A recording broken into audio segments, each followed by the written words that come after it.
Ndi Javani Bokea wekanzo ya Christian Reformed of East Africa ime yechinza machio gembo niganya kabaga kubolia serikali ama nabara ibonsi konya kabaga wesokia na gotiga ukungusana na nilibagalia ye ko imukie bitambukiro byogo konya umwananchi obotambe soko genderia no bogima bwa ibwakira lituko.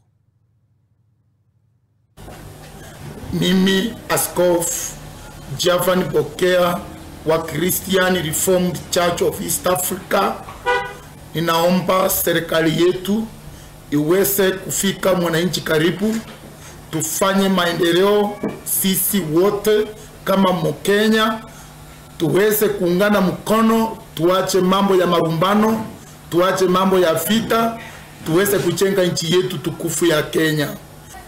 Mtukufu Rais aweze pia kufikiria namna ya kufikia Wakenya wote kimaendeleo, atusaidie tunapendelea na maisha, na pia gharama ya maisha imeenda juu kidogo, Rais aweze kupunguza. Ningependa kusema serikali yetu iweze kuangazia masuala ya vijana, wanapofanya programs zao waweze kuleta vijana waweke karibu, wasipague vijana, maana ndio wengi katika jamii, ili tukiungana pamoja Kenya yetu itakuwa bora kabisa na kila mtu atajihisi yuko sawa. Asante, tunashukuru Mungu, tunatakiana sikukuu njema na mwaka mpya.